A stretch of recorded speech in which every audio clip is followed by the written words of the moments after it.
I've come to understand that success is a journey and not so much a destination. So I've realized that the journey of music has been gave life the most meaning. So for that reason, I always found it difficult to give up.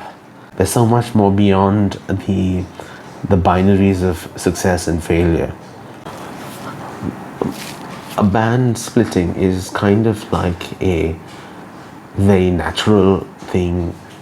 One hopes for the best, but that is a reality because there are human beings involved, human beings with human greatness and human frailties, and who can combined give a unique human experience. So yeah, splits are a normal part of a creative process, especially when you're doing your own original music, because there is going to be artistic differences between various people in the creative process. In this, vis-a-vis this particular challenge, like studying about bands and how they evolved, and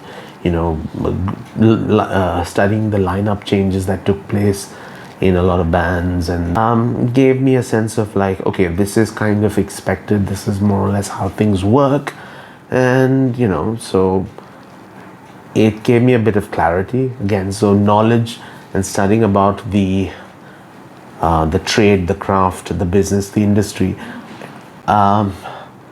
One of the many ways I adjusted to or coped with failure is just studying other artists and performers and how they sort of lived and triumphed or failed through their struggles.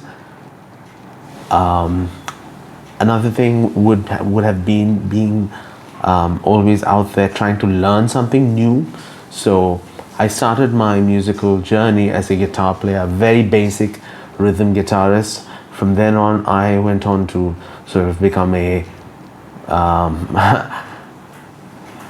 80s style rock guitar front man. And from there on, I started playing the flute, after which I started playing the trumpet, the saxophone, and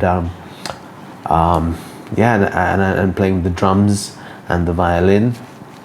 And it just was each of those explorations was a response to a failure, either professionally or in the form of like a creative failure, wherein one is trying to search for certain